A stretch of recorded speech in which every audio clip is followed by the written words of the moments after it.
इस दफ़ा इलेक्शंस के अंदर बहुत बड़े बड़े सरप्राइजेस मिलेंगे। नवाज शरीफ के साथ एक बड़ा टाइम गुजारा है, जो उनके बहुत ज़्यादा करीब होता है, सबसे ज़्यादा ताल्लुकात उसी के साथ उनके ख़राब हो जाते हैं। वो तनकीद सुनने के आदी नहीं है, जमात में लोगों को इस तरह रखते हैं जिस तरह नौकर होते हैं उनके। मुस्लिम लीग नून मियां मोहम्मद नवाज शरीफ को एक हीरो के तौर पे पेश करने की तैयारियां कर रही है। नैरेटिव बनाते बनाते दीवार में अपना अपना सर मार दिया इन्होंने। उर्दू पॉइंट की वीडियोस देखने के लिए हमारा चैनल सब्सक्राइब कीजिए और बेल के आइकन पर क्लिक कीजिए ताकि आप हमारी तमाम आने वाली वीडियो से बाखबर रह सकें। अबूरी हुकूमतें बन चुकी हैं, इलेक्शन का दौर दौरा है, तो पाकिस्तान मुस्लिम लीग ज़िया की क्या तैयारियां हैं, कितनी नशिस्तें जो हैं वो मार्क कर ली हैं जो कि जीत पाएंगे। बुरी हुकूमतें कुछ अजीब गरीब किस्म की बुरी हुकूमतें बनी। अबूरी हुकूमतों का काम होता है सिर्फ के इलेक्शंस की तैयारी करवाना और अपने आप को उस तक महदूद रखना। इस दफ़ा पार्लियामेंट जाते जाते ये भी काम कर गई है कि अबूरी हुकूमतों को इख्तियारात कुछ इजाफा कर गई। चलो वो भी हम मानने के लिए तैयार हैं, लेकिन जितना मौजूदा सूरत हाल में इन अबूरी हुकूमतों का एक तो टेन्योर कि 90 दिन में इलेक्शंस हुए नहीं, ये आते हैं 90 दिन के लिए। अब जितना टेन्योर इन्होंने कंप्लीट कर लिया या ये करने को जा रहे हैं, वो तो 90s और 88 के बाद पूरी हुकूमतें इतना टेन्योर नहीं पूरा कर सकें जितना इन्होंने निगरानों ने कर लिया। दूसरा, आज तक कभी पाकिस्तान की तारीख में हमने ये नहीं सुना था कि एक निगरान हुकूमत बनती है और उसको डिसॉल्व कर दिया जाता है। यानी KPK के अंदर महदूद मुद्दत के लिए पूरी काबीना को उन्होंने डिसॉल्व कर दिया और अभी तक नई काबीना नहीं बनी। तो इसका ये मतलब है कि अगर अभी नई काबीना बनाते हैं तो फिर जल्दी वो जो हमें नज़र आ रहा है ना, क्योंकि वो डेडलाइन भी अब गुजर जाएगी जो 6 नवंबर की है। जी। तो पाकिस्तान मुस्लिम लीग देखें, हमारी एक बड़ी छोटी सी जमात है। माजी के अंदर हमारी 3 नशिस्तें रही हैं पंजाब में, एक रही है मरकज़ के अंदर, और हमने ज़्यादातर इलेक्शंस तो इंडिपेंडेंटली लड़े। सही।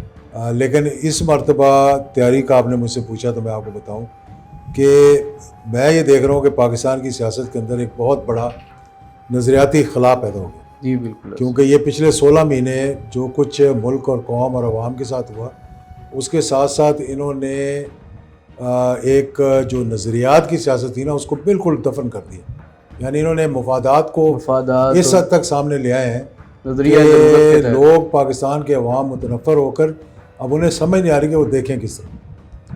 तो माजी के अंदर आपने देखा कि यही जो दीनी जमातें थीं, जो मॉडरेट दीनी जमातें थीं, या वो IGI की शक्ल में सामने आई। फिर PTI ने एक नया स्लोगन दिया जो कि रियासत मदीना का था। तो कुछ लोगों को हौसला हुआ। पाकिस्तान के अंदर 70% से ज़्यादा लोग जो है ना वो हैं मतलब मजहबी ज़हन रखने वाले। बिल्कुल ऐसा ही है, ठीक है ना। और 2-3% लोग हैं जो कि मम्मी डैडी टाइप हो गए, या वो जो आप अपने आप को कह रहे हैं सेकुलर माइंडेड है।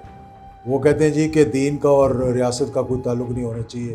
तो हमारी ये कोशिश है कि कुछ मॉडरेट अच्छे साफ़ सुथरे सियासतदान, कुछ जमातें जो कि रिलीजियस हैं, नाम मैं भी नहीं लूँगा सही, क्योंकि हमारी अभी तक बातचीत चल रही है, ठीक है, उनके साथ एक अलायंस हम बनाएंगे।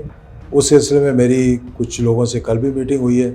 अब मैं कराची जा रहा हूँ, वहाँ मैं कुछ GDA के लोगों से मिलूँगा, कुछ हमारे पुराने साथी थे जो कौमी असम्बली के अंदर थे, अब खामोश बैठे हैं, उनसे मुलाकात करूँगा। फिर हम KPK का दौरा भी करेंगे। अच्छा सर, ये बताइएगा कि मुस्लिम लीग नून मियां मोहम्मद नवाज शरीफ को एक हीरो के तौर पे दोबारा पेश करने की तैयारियां कर रही है। नवाज शरीफ वापस आने की तारीख दे दी गई है, तो क्या समझते हैं उनकी वापसी इतनी आसान होगी जितनी नून लीग समझ रही है कि वो आएंगे, एयरपोर्ट से मीनार पाकिस्तान जलसा करेंगे और घर चले जाएंगे? ऐसा मुमकिन होगा? देखिए, ये चीज़ें मुमकिन तो हैं, इसमें कोई शक नहीं, क्योंकि हमारा इस वक्त हर चीज़, मीडिया वगैरह हर चीज़ अंडर कंट्रोल। ऐसा ही, ठीक है ना। अब मैं एक एग्ज़ाम्पल देता हूँ। मैं अभी देख रहा था, एक बड़ी अहम शख्सियत वज़ीर आज़म रह चुके हैं, तकरीर कर रहे हैं, तो उनके वो दिखाया गया माइक पड़े हुए हैं और वो डाइस के पीछे खड़े हैं और धुआंधार तकरीर कर रहे हैं, तो नीचे पीछे कोई है ही नहीं अवाम, लेकिन वो उधर नहीं दिखा रहे, वो बीच में कट करके ना उनकी जमात जब पॉपुलर होती थी किस ज़माने में, उसके जलसों की झलकियाँ दिखा रहे हैं लोगों को बताने के लिए कि शायद बहुत से अवाम आए हुए हैं। अवाम मौजूद है। तो मतलब अब लाना उनको फिर इतनी बड़ी जमात और इतना पैसा इतना सरमाया लगाने के बाद तो यहाँ पे 20-25 हज़ार लोग इकट्ठे कर लें तो लगता है कि 5 लाख लोग आ गए। तो लेकिन देखें, अवाम के अंदर ये पहली दफ़ा चेंज आया है। मैं ये बात बार बार करता हूँ, ये लाहौर जैसा शहर जो उनका गढ़ था, यहाँ से वो लड़ते थे, मोहतरमा भी यहाँ से लड़ती थी कई मरतबा, और इसको वो अपना लड़काना समझते थे। लेकिन फिर ये लड़काना निकल के तो रायविंड शिफ्ट हो गया, और अब वो लड़काना रायविंड से निकल गया, वहाँ से भी लाहौर निकल गया। अब रायविंड वालों को अभी तक ये खबर नहीं मिली। अच्छा, अब ये मोहम्मद नवाज शरीफ चौथी बार वज़ीर आज़म बनने की तैयारियां हैं, क्या समझते हैं वो बन पाएंगे? और साथ ही उनका एक नैरेटिव, उन्होंने बड़ा स्टैंड लिया था एंटी इस्टेब्लिशमेंट, वो एक तकरीर के बाद वो स्टेप डाउन कर गए। क्या समझते हैं ये मामला किस तरफ जाएंगे? अभी तक इनको ये समझ नहीं आई कि नैरेटिव बनाते बनाते दीवार में अपना अपना सर मार दिया इन्होंने। और वहाँ ये गलती नवाज शरीफ से भी पहले हुई है, मोहतरमा से भी थोड़ी सी हुई थी, फिर उन्होंने अपनी जो कोर्स था उसको करेक्ट कर लिया था, और यही गलती इमरान खान से भी। तो इसलिए ये एक्सपेरिमेंट भी करके देख लें। मैं तो उस दिन कहा कि जिस तरह माजी में ऑपरेशन होते रहे, ये operation 4th time prime minister भी देख लें अगर कामयाब होता है कि नहीं। और ये भी बता दूं कि अगर मसनूई तरीके से इलेक्शंस करवाए गए, अगर मसनूई तरीके से अगली हुकूमत बनाई जाएगी तो वो चलेगी, और फिर जो नुकसान होगा वो नाकाबिले तलाफी। अच्छा, ये बताइएगा कि जो काम सियासतदानों ने करना था, यानी कि जो मुंतखब हुकूमतों ने करना था, उस काम का बेड़ा जो है वो मौजूदा आर्मी चीफ ने उठाया है, स्मगलिंग और डॉलर की जो कीमत है उस हवाले से। तो क्या समझते हैं, सियासतदान इतने कमज़ोर हैं या वो खुद इसमें शामिल हैं या खौफज़दा हो जाते हैं कि आर्मी चीफ को कूदना पड़ा? किस एंगल से देखते हैं ये? देखिए, हमारा सिस्टम जो है असल में तो बरतानिया की तर्ज पे हम पार्लियामेंट्री फॉर्म ऑफ गवर्नमेंट बना रहे हैं। सही। Pakistan parliamentary form of government में कामयाब नहीं है, क्योंकि हमारी तारीख में यहाँ पे मार्शल लॉ रहे, हमारी तारीख में सहमाए मार्शल लॉ रहे। जी बिल्कुल। वज़ीर आज़म भी ब्लैकमेल होता रहता है। ज़्यादातर हुकूमतें आती हैं, जो 2/3 अक्सरियत के साथ भी आता है वो बिल्कुल ही आसमान पे पहुंच जाता है। जिसके पास सिंपल मेजॉरिटी होती है वो MNS के पाँव पकड़ते पकड़ते ही ऐसे ही उसका टेन्योर पूरा हो जाता है। ज़रूरी ये है कि एक इस सिस्टम को करेक्ट किया जाए। फ़ौज का किरदार पाकिस्तान की सियासत में रहा है। 90s में मैंने कहा था कि नेशनल सिक्योरिटी काउंसिल बनाओ, क्योंकि हमारे यहाँ जियो पोलिटिकल स्ट्रेटेजिक हमारी पोजीशन ऐसी है, दुश्मनी ऐसी है, दोस्ती तो कम है, दुश्मनी ज़्यादा है। ऐसा ही है। उसके अंदर आप एस्टेब्लिशमेंट का इनपुट लिए अपनी कोई पॉलिसी नहीं बना सकते। हमारे वज़ीर आज़म जब बैठ जाते हैं वो समझते हैं कि मैं अगले कुल हूँ, ऐसा ही है, मैं तो हिंदुस्तान को भी राहदारी दे दूंगा, मैं कश्मीर का मसला पीछे डाल दूंगा। तो फिर बीच में स्पैनर आ जाता है। फिर मैंने कहा नेशनल सिक्योरिटी काउंसिल बनाओ, तो बड़े गुस्सा खाया उस वक्त के वज़ीर आज़म ने। एक चीफ ऑफ आर्मी स्टाफ ने कहा नेशनल सिक्योरिटी काउंसिल बनाया, तो उसको घर भेज दिया। आज फिर नेशनल सिक्योरिटी काउंसिल भी बन गई, आज तो SIFC भी बन गई है। और ये बहुत अच्छा, मैं कहता हूँ बहुत अच्छा इकदाम है। जी बिल्कुल, क्योंकि सियासतदानों की क्रेडिबिलिटी PDM की हुकूमत की वजह से, माजी में पीपल्स पार्टी और नूर लीग की नूरा कुश्ती की वजह से, यानी एक आ रहा है तो दूसरा जा रहा है, एक आ रहा है दूसरा जा रहा है,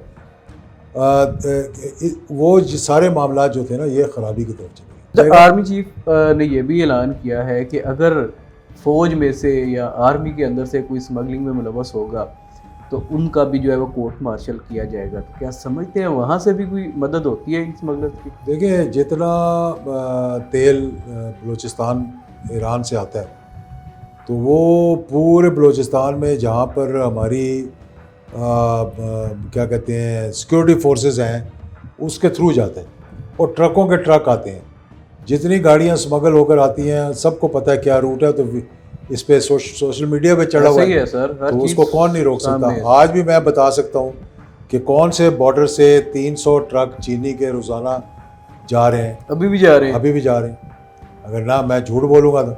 लेकिन जो सबसे बड़ा स्मगलर है वो अनफॉर्चुनेटली या फॉर्चुनेटली मैंने उसको देखा है कि वो फ़ौज के जो आला अहदेदार हैं उनके साथ खड़ा भी होता है, पगड़ी भी पहना रहा होता है, सही, और पहन भी रहा होता है, क्योंकि वो एक इन्फ्लुएंशियल पर्सन बन चुका है उसका दारोमदार जीना मरना जो है वो स्मगलिंग में।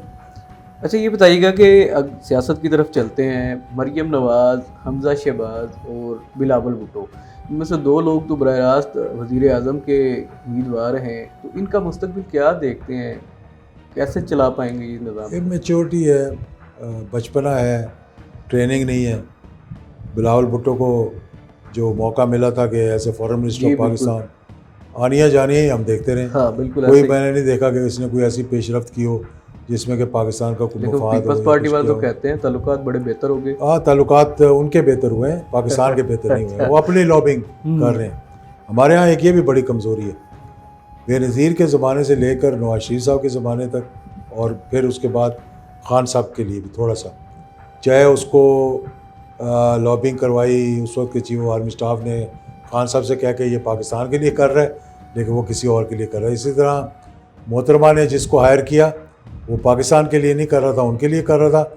नवाज शरीफ ने जिसको हायर किया वो पाकिस्तान के लिए कर रहा था, वो PMLN के लिए कर रहा था।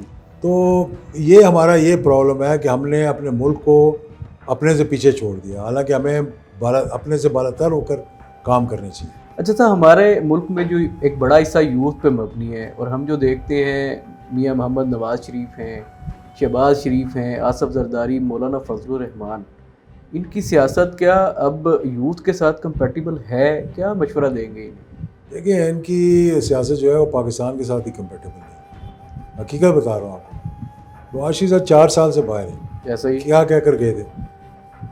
4 वीक का 4 वीक का कहा था ना, 4 साल से उनको ग्राउंड रियलिटी का पता ही नहीं। आसिफ जरदारी एक बिलावल हाउस है, ना पता है कि जो लीडर बन के वज़ीर आज़म बनना चाहे हैं, वो आलूओं को दर्जनों में और अंडों को अगर किलोज में कह रहा है, तो आप सोच लें कि आम आदमी के बारे में उसको क्या पता। ऐसा ही है। तो मैं तो पहले भी कहा, अब फिर से कहता हूँ कि इनकी रिपोर्टें बीमारी की देखकर मुझे तरस आता है। मैं सही कह रहा हूँ, इनकी बीमारी, आसिफ जरदारी को जो बीमारी है वो दवाइयाँ खा के तो है, मामला उनके मामला चल रहे हैं।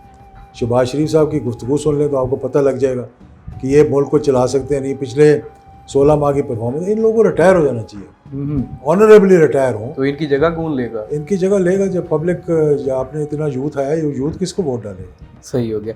अच्छा ये बताइएगा कि आगे जो इलेक्शन होते हैं, पता नहीं कब होते हैं, लेकिन होने तो है ना अल्टीमेटली, तो तरीके इंसाफ नज़र आती है आपको? तरीके इंसाफ तो नज़र आती है, क्यों नहीं नज़र आती? एक पॉलिटिकल पार्टी है, डायनामिक पॉलिटिकल पार्टी है, इमरान खान भी होंगे? यूथ उसके साथ है। इमरान खान अगर क्लियर हो जाएंगे तो ज़रूर होंगे, क्यों नहीं होंगे? सही। अब अदालतें तो है ना बीच में। अच्छा, आपने मियां मोहम्मद नवाज शरीफ के साथ एक बड़ा टाइम गुजारा है, लेकिन नज़र यही आता है कि जो उनके बहुत ज़्यादा करीब होता है, सबसे ज़्यादा ताल्लुकात उसी के साथ उनके ख़राब हो जाता है, जैसे निसार अली खान, शाहिद खकान अब्बासी, मिफ्ता इस्माइल। तो क्या वजह है, क्यों नहीं वो उनके जो रिलेशन हैं वो सस्टेन क्यों नहीं रह पाते? इसलिए कि वो तनकीद सुनने के आदी नहीं है, ग़ुलामी के आदी हैं। जमात में लोगों को इस तरह रखते हैं जिस तरह नौकर होते हैं, उनके माल लगा रहा होता है। जो शख्स उनको बताया कि ये सही है और ये गलत है, और अगर वो गलत होते हैं तो सुनने के लिए तैयार नहीं होते। ये हर किसी के जो कुर्सी पे बैठते हैं ना, उसको ये प्रॉब्लम हो जाता है कि उसकी वो बेशक हम्बल हो अपनी जगह, लेकिन वो समझता है कि मैं अकले कुल हूँ। ये कोई ठेका तो नहीं आपने लिया हुआ कि आप हैं तो आपका बेटा आएगा, तो फिर उसका बेटा आएगा, तो फिर उसका बेटा आएगा। अब पाकिस्तान के अवाम भी समझ चुके हैं।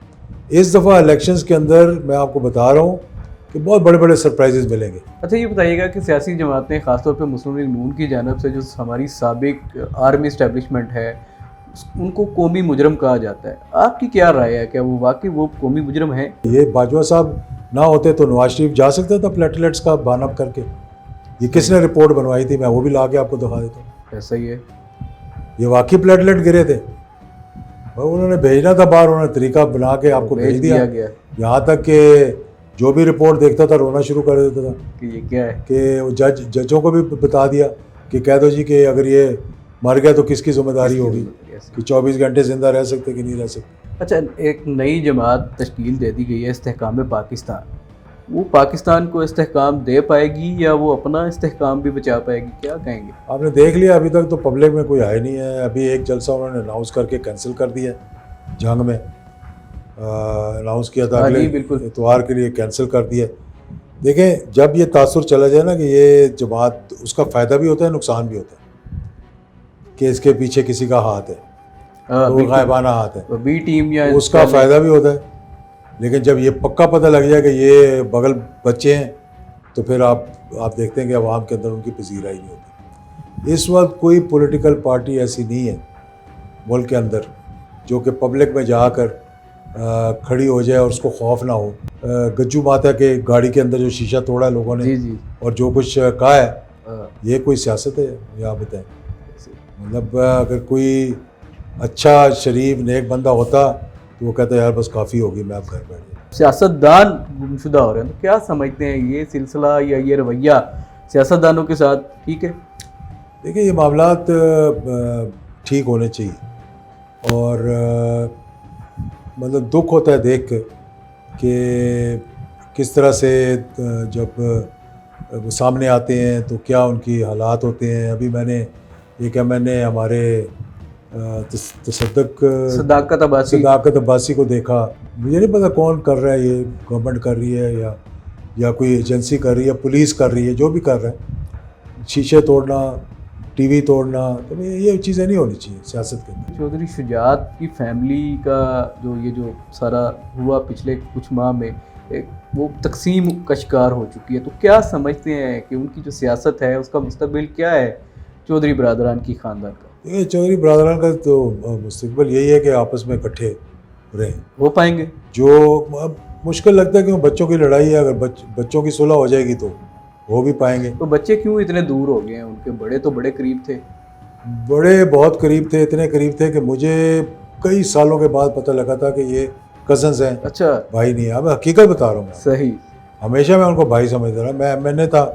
मैं समझता रहा ये भाई है, मैं वज़ीर था, मैं यही समझता रहा। मैं आज भी यही समझता हूँ कि भाइयों से ज़्यादा हैं, लेकिन वो इख्तिलाफ़ात अब जो है वो बच्चों की वजह से दूर हो गए हैं। कब तक समझते हैं कि जो मौजूदा हमारे मुआशी हालात हैं, सियासी हालात हैं, मुल्क में स्टेबिलिटी नहीं है, अफरा तफरी का आलम है, तो नज़र आ रहा है कि मामला समूथ हो जाएंगे, अमन चैन रावी जो है वो लिखेगा? पाकिस्तान में पोटेंशियल भी है, रिसोर्सेज भी हैं, यूथ हमारा दुनिया की बेहतरीन यूथ में है। इस वक्त तो एक ब्रेन ड्रेन हो रहा है, अपॉर्चुनिटीज़ यहाँ पर हैं, यहाँ पर फुकदान सिर्फ लीडरशिप का है। ऑनेस्ट कमिटेड लीडरशिप जो है, अगर वो इस मुल्क को मिल गई तो मुल्क तरक्की कर लेगा, अगर वो इस मुल्क को ना मिली तो ये मुल्क जो है वो फिर ख़राबी की तरफ।